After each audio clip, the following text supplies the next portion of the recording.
Jacob Stern. I'm a junior at Branson Everglades. About 3 summers ago, I was taking a class at the University of Georgia, and the class was called Criminal Law and Mock Trial. We spent a lot of time talking about criminal law and its effects on adults primarily. We talked about murders and thefts and other big crimes like that. But I asked my teacher one day, what about like little crimes, crimes that teens commit on a daily basis and how they can affect a teen's life? So for the next several days, we really talked about crimes like possession of marijuana or alcohol or open house parties or driving infractions that really affect teens and the effects that it can have on the rest of the teen's life, the ramifications. So after talking about that, I came home, I talked to my mom, who's a judge, and we really decided that teens aren't really aware of the simple mistakes that they can make on a daily basis and the effects that that simple mistake can have on the rest of their lives. So I talked to my friends and I asked around, how many of you know a ramification or know how one hiccup with the law can really ruin your college opportunities, your career opportunities, and really your life? And a lot of them really didn't know. So I talked to my mom again, and we decided to go to different high schools and educate teens primarily about little effects that they make on a daily basis and how those effects can really affect the rest of their lives. So we came up with a list of teen mistakes when we place you in adult criminal court.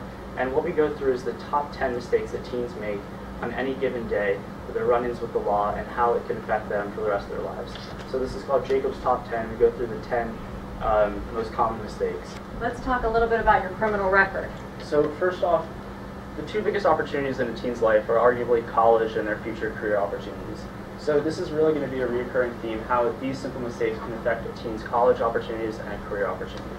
Because we know that the opportunities for college, if you have a criminal record, can affect the college of your choice, a scholarship, financial aid, career, obviously employment with a state agency, with the military, employment with a seaport or an airport. So we're going to talk about some of those offenses that can give you a criminal record, but most important, place you in adult criminal court.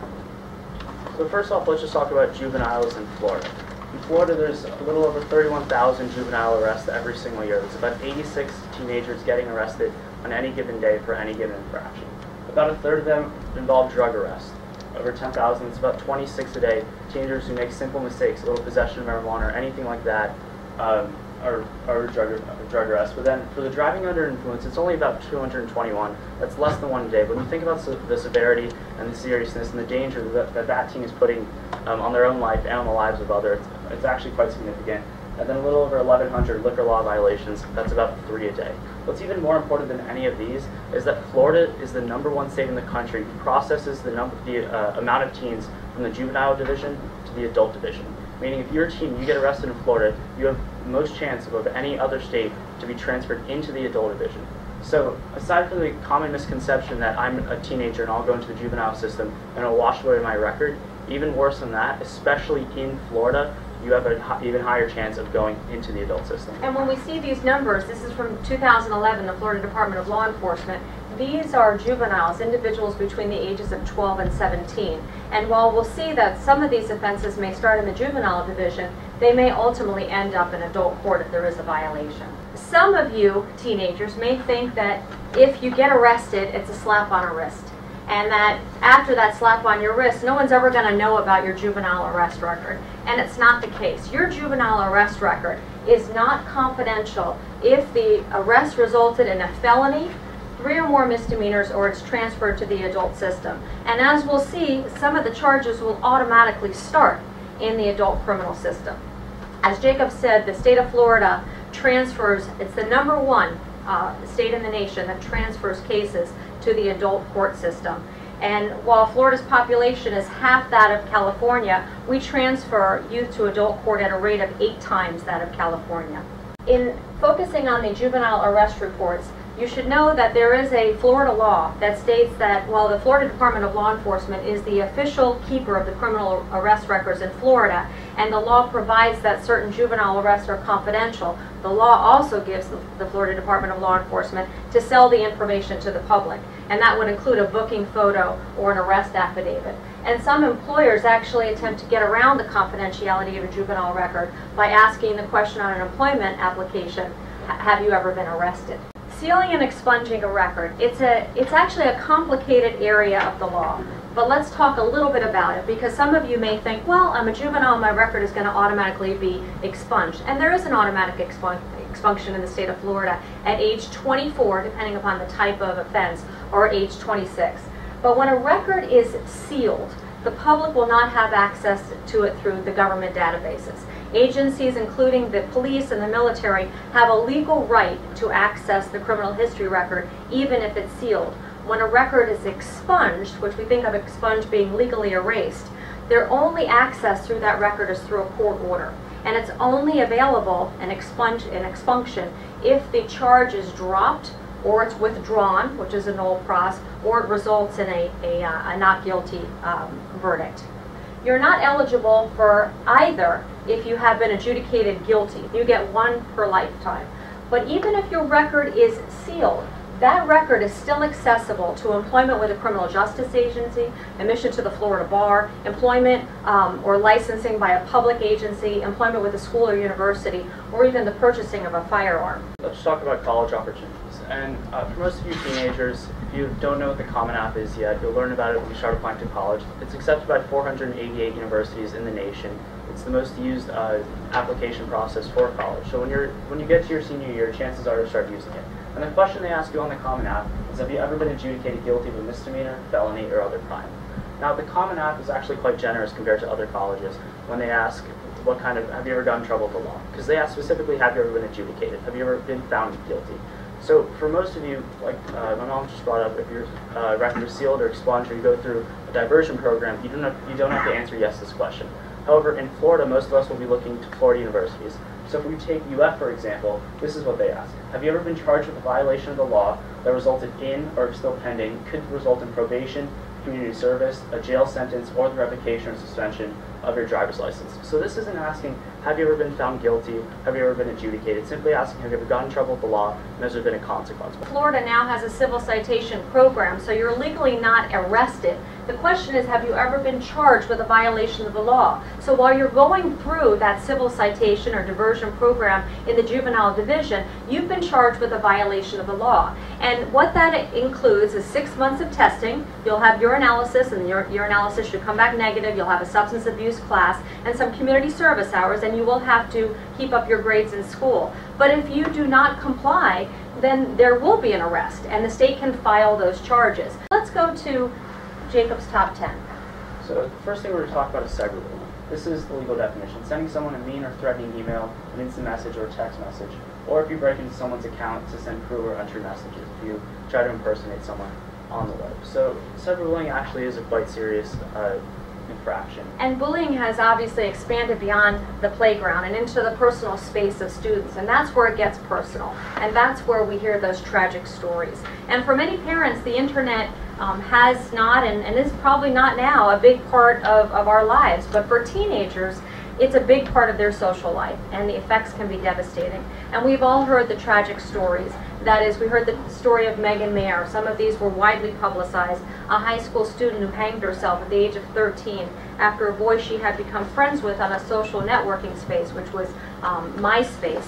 It was a hoax that was the creation of a neighborhood mother, daughter, and another girl. And then the case of Tyler Clemente. We know that the defendant was just recently sentenced after being found convicted of 15 criminal counts, including invasion of privacy. But unfortunately, Tyler Clemente, who was a Rutgers University freshman, his college roommate used a webcam to spy on him having relations with another man. And Tyler, embarrassed by the students who saw the video on the internet, jumped off the bridge, falling to his death.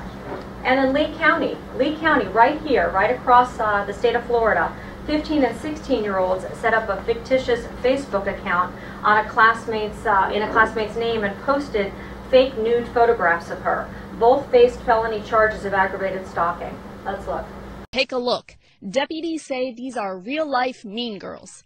The two teens are in big trouble, busted by the FBI and Lee County Sheriff's Office for cyberbullying through the popular social networking site Facebook. The sole purpose of this page was to terrorize and embarrass our victim. Deputies say the 16-year-old victim had no idea. They tell us it started as a rift between the one-time friends. 16-year-old Taylor Wynn and 15-year-old Mackenzie Barker and the victim all went to Estero High School. A student we spoke with says Taylor has since transferred. But I know Taylor, she's a nice girl. I mean, kind of surprises me. Deputies say the girls created the Facebook page last April to bully their classmate in a vicious way. We can't repeat what the postings said, but they inferred that the girl would be willing to perform various sex acts on men in the 239 area code. According to reports, it was another Estero High School student who told authorities about the inappropriate page. It was shut down within a week. Detectives say they then created a second Facebook page attacking the girl yet again. It too was shut down. As for the reason, the arrest report says that Taylor Wynn told deputies she made the fake pages as a joke because, quote, nobody liked her. It's a crime. This isn't just kids making fun of each other, poking fun of each other. No answer at Taylor's home when we went to ask about the felony charges. Sadly, deputies say the victim found out about the online attack from other students. The page had more than 150 friends. Now, these two teenagers each faced one count of a third-degree felony of aggravated assault. Ultimately, they entered into a diversion program that included 21 days of home confinement. 43% of kids have been bullied while online, and one in four have had it happen to them more than once. And 53% of kids have admitted saying something mean or hurtful to another person online. More than 1 in 3 have done it more than once. So it occurs quite frequently, and in fact it is a crime, and it can get you in trouble. And 58% have not told their parents or an adult about something that mean or hurtful has happened to them.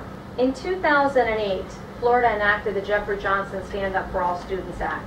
And it's a law that requires all schools, kindergarten through 12, these are public schools, to draft and implement a statewide anti-bullying policy and a procedure to safeguard all students.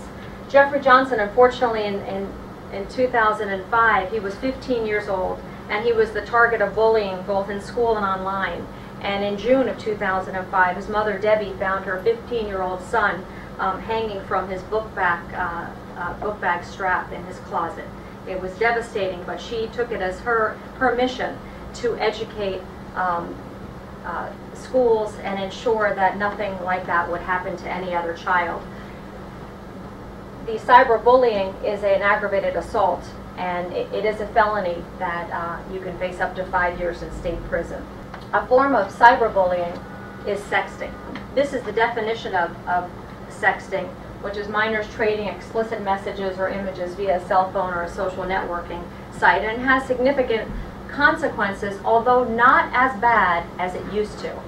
Before 2011, the consequences were severe, and what happened in 2011 is our legislature addressed a troubling element of what we see as the teenage cyberculture, and that is that a 14-year-old girl caught sending an image to her teenage boyfriend is not a hardened criminal. Most recently, less than a year ago, a story was reported of a 4-year turmoil that no parent or child should ever have to wrestle with.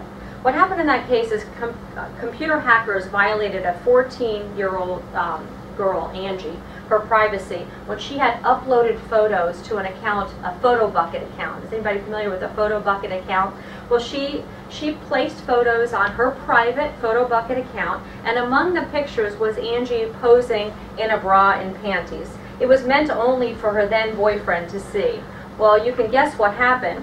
Many of her friends, like you, were probably doing the same thing, sending pictures that they thought were sweet and cute to individuals, not meaning any harm, just innocent behavior. But the posting of those pictures ended up going somewhere where she didn't think they were going to go. And many of you may know friends that post provocative pictures or pictures that they think are cute on a Facebook wall or in an electronic place that basically is an electronic thumbprint. That is, it's permanent. Well, what happened was Angie's account was hacked, and 6 months later, a friend sent her a note that her picture was on a porn site. And over the next 4 years, Angie became not only an unwitting, but an unwilling internet sex symbol. Her picture went viral and it took a life of its own. It made its way to pedophile sites, and within weeks, classmates and teachers knew about the photos. Some called her a slut and a porn star. She ended up leaving her high school, went to another high school, and the torment was worse. She was stalked and threatened. She had to leave her job at the mall when male voices called the managers, finding out when she was going to be working. Eventually, she left the school and is now homeschooled. And if you now Google her name, you get more than 1 million hits. Devastating consequences.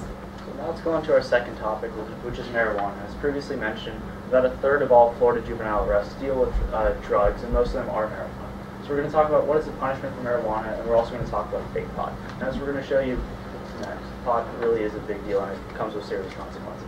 Right now, marijuana, possession of marijuana, 20 grams or less is a first-degree misdemeanor, up to 1 year in the county jail and a $500 fine. More than 20 grams is a third-degree felony.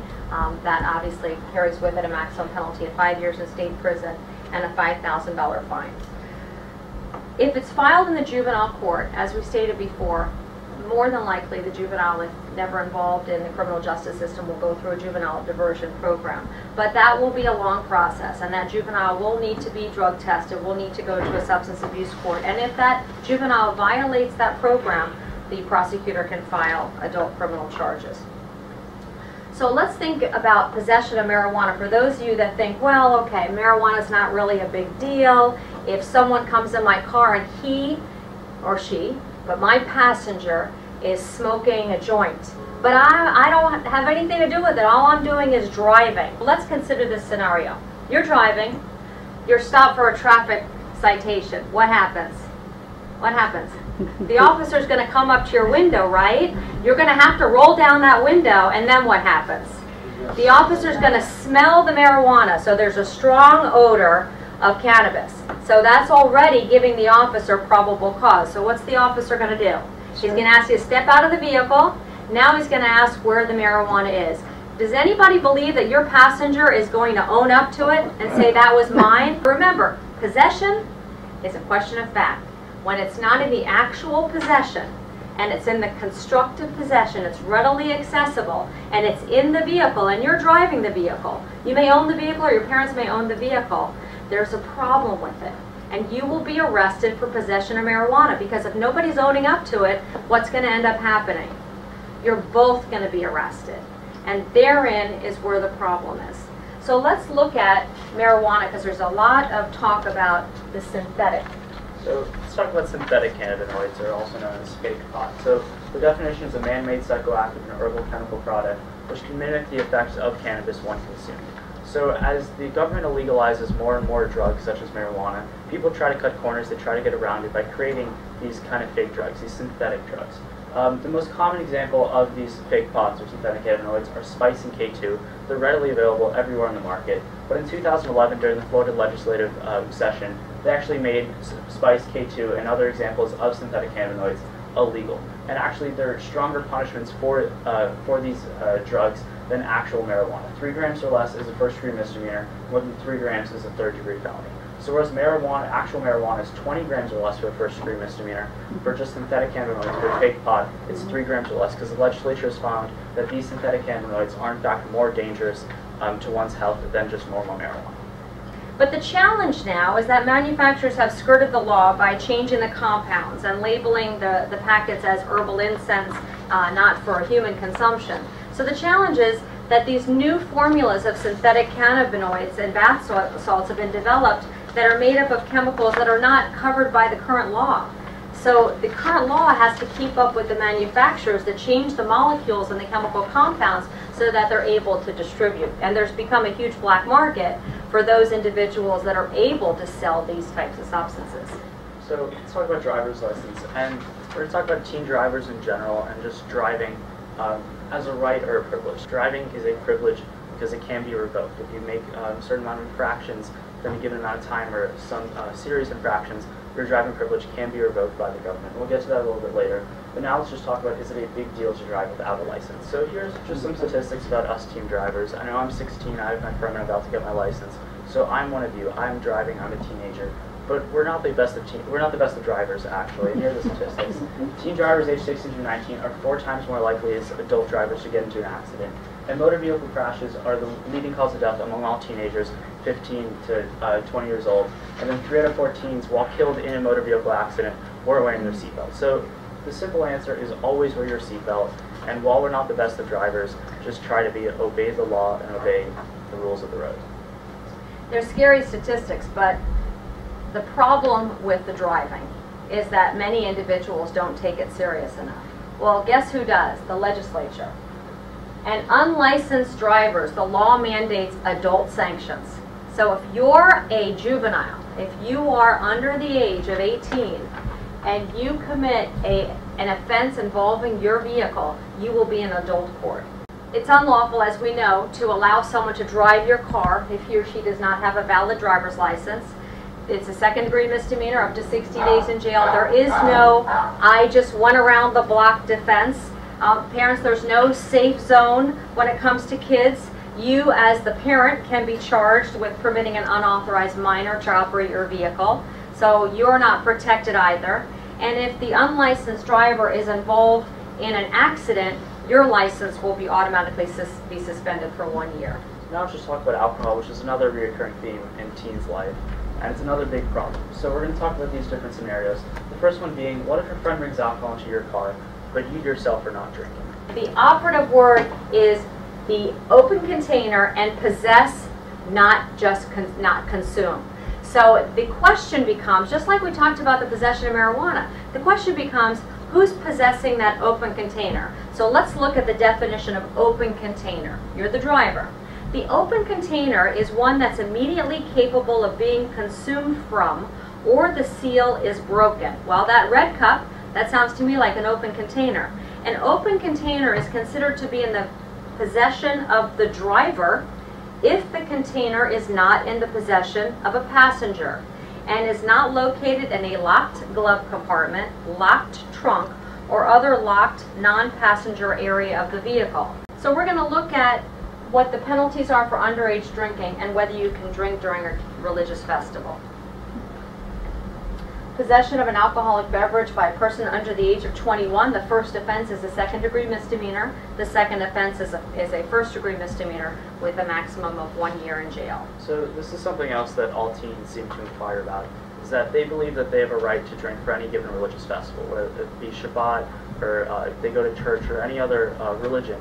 And the fact of the matter is that alcohol consumption for teenagers is allowed in 31 states, but Florida isn't one of them. We've actually gone through the 4 top of Jacob's top 10. Now we're getting to number 5, and that's open house parties. Some parents may think that my kid's going to drink anyway, so I'm just going to allow him to drink in my house because at least I can see him and I can take control. And I'm not here to preach what's morally right, but I can tell you with absolute certainty that it's legally wrong. There is no law that permits you to allow your underage child to drink in your home. So let's look at an unfortunate incident of an open house party. New at 11, parents of 2 Boca Raton teenagers face charges after a homecoming party at their $1 million home. The party ended with 5 teenagers arrested for underage drinking, others hospitalized, and 4 teenage girls found unconscious on the front lawn. It happened Sunday night at a home on Ivis Point Circle in the Sanctuary development. News Channel 5's Rochelle Ritchie has been following this story and has more on the parents who hosted the party and the fallout. Rochelle? Well, Jim and Kelly, according to the police report, the owners of the home held the party at their Sanctuary mansion for their 2 sons who attend American Heritage School. Now, the parents hired security and 4 charter buses to pick the kids up and bring them to the party. Pictures taken by Boca Raton police show bottles of alcohol on one of the counters. A keg was found on the Rasabi's property, and police say they removed alcohol from a blue bag left outside. All of this has American Heritage parents outraged. That's horrible. They should be ashamed. 8 officers responded to a medical emergency call from Sanctuary Security just before 12:30 a.m. In the report, police say when they got there, 100 people, all who appeared to be underage, were outside of the home drinking. Several could be seen vomiting, and 4 teenage girls laid unconscious in the front yard and had to be taken to the hospital. Police say they saw another 500 underage drinkers inside the mansion. Police found the parents, Shalomo and Jeannie Rasabi, inside their bedroom, who told them they had no idea that many people came to the party or that there was alcohol. Jeannie told police she held the homecoming party for her 2 sons and that she and her husband stayed in their room the entire time. The headmaster for the American Heritage School in Delray Beach says contrary to previous reports, the Rasabi sons do not attend their campus, but are students at the Plantation campus in Broward County. The school released a statement tonight saying they are looking into whether school policies were broken. Parents say they are furious to know adults would hold such a party and stay in their room and not make sure the kids are behaving and are safe at their home. That is total negligence, and it's ruining our school, and I hope it doesn't affect any of our children's chances of getting into better schools. The couple was arrested and released and were given a court date to appear. We tried to reach them by phone, but their number has been disconnected. And the American Heritage School says parents should communicate with each other to confirm arrangements and supervision when their children are participating in off-campus activities not involving the school. Live in Boca Raton, Rochelle Ritchie, WPTV News Channel 5. Let's look at the definition of open house parties, which is a social gathering of minors at a residence where alcohol and or drugs, because let's not forget it's also drugs, are possessed or consumed by the minor, and the person fails to take steps to prevent the possession or the consumption. Right now it's a second-degree misdemeanor. Miami-Dade County has enacted an ordinance that pretty much mirrors the state statute, but that is the maximum penalty. But if you go upstairs or you shield yourself from what's going on downstairs and you allow the alcohol to be there, you can be charged with a violation of this law. So now we're going to talk about tobacco, which is another big problem. If you're under 18 and you're just holding a cigarette or a cigarette pack, but you're not smoking them, you still can get in trouble. I can tell you, at camp, one of my friends, he thought it would be really cool, and he always walked around with a pack of cigarettes in his back pocket to look cool for other people and for girls specifically at this camp. So if there was a cop that walked by and asked him for his ID and saw that he was 16, he could get in trouble with the law, even though he was not smoking them and he just didn't smoke cigarettes in general. So this is a law, possession of tobacco product by a person under the age of 18. It's non-criminal conduct that will require a court appearance. It can result in the suspension of the teenager's driver's privileges and also community service, a fine, and an education course. Another issue is fake ID cards. Possession of a counterfeit license. It's a third-degree felony with 5 years in state prison. So in addition to the penalty for possessing a fake ID, I know a lot of my friends go to clubs and bars nowadays, and I ask them, how do you get in? And I expect them to say, I use a fake ID, but some of them use their older brother's ID or their friend's ID. So it's not a fake ID, it's a real ID, it just belongs to someone else. So it actually doesn't carry the same penalty as a counterfeit ID, which is a third-degree felony, 5 years in prison. It's just a second-degree misdemeanor, but it still carries with it the possibility of 60 days in prison. So whether it's a fake ID or just blatantly not your ID, it's still a penalty. It's either one penalty or a more severe penalty. So now we're going to get to our next issue, and this involves a girl that basically had everything in life until this night. We're now seeing the evidence against a 19-year-old UM student charged with being drunk behind the wheel when she hit and killed a woman. That evidence includes a fake ID and her own statement she gave to police right after the crash. The teenager also told investigators she was supposed to be the designated driver that night. Local 10's Glenna Milberg is live now in Coral Gables with these documents for us. Glenna. The designated driver, Calvin Laurie, it's all right here, designated as the one who does not drink so that she could drive her friends.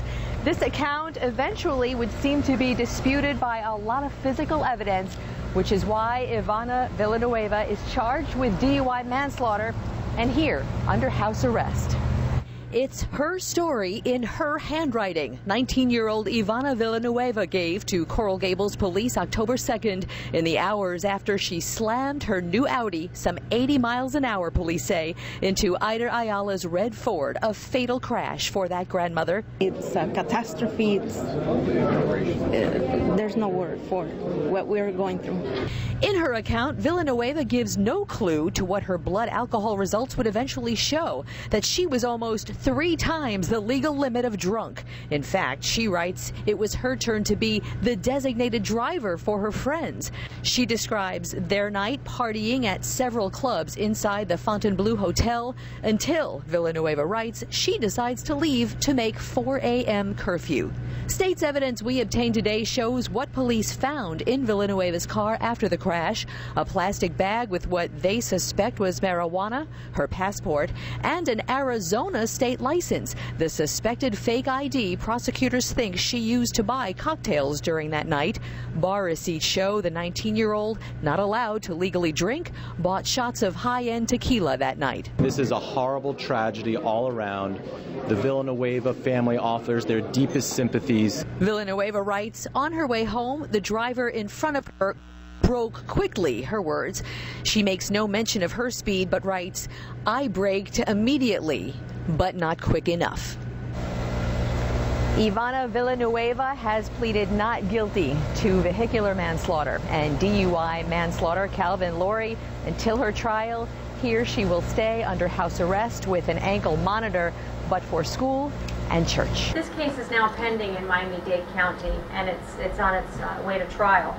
But the information that was filed charged 3 counts: DUI manslaughter and vehicular homicide and possession of a false or fictitious driver's license. We know that the possession of the false or fictitious driver's license carries a maximum of 5 years in state prison, and the 2 other charges were second-degree felonies, so she's looking at a maximum of 35 years in state prison. But let's look at DUI, because the DUI offense is a significant offense. And one of the questions that we always get asked is, will a DUI conviction stay on my record? There are very few convictions that carry the stigma of a DUI conviction. It's going to affect college applications, financial aid, your work with the government. You will certainly be in adult criminal court. And it's a conviction, a mandatory conviction that the legislature requires, that will remain on your record for 75 years. There's a mandatory driver's license suspension, fines, community service, and probation. Okay, so there's also another very important distinction to be made here. If you're a teenager, if you're 16 or 17 and you're driving a car and you're able to, you have your license, but you're in your car, any infraction of the law means you will go to adult court. The legislature has found that since you're using a car and a car is deadly, you should go to adult court. They skip juvenile court whatsoever. So any use of a vehicle, even if you're a juvenile, automatically results in you going to adult court. So if you commit any minor traffic violation, or DUI, reckless driving, racing on a highway, driving without a license, or even leaving a scene of an accident, all of those small infractions or serious infractions will automatically place you in adult criminal court and carry with it even more ramifications on your college opportunities, your career opportunities, and really the rest of your life. Any moving traffic violation, if you refuse to take any kind of sobriety test to prove that you are or not driving under the influence, if you break any traffic law and you fail to pay or appear in court, if you use tobacco and you're under 18, or if you accumulate too many driving infraction points within any certain amount of time, that can result in the automatic revocation or suspension of your license. And when it comes to teenagers, there's zero tolerance here in the state of Florida. Any driver under the age of 21 with a breath alcohol level of 0.02 or higher automatically has the license suspended for 6 months. And any driver under 18 who accumulates 6 or more points within 12 months gets an automatic 1-year license suspension.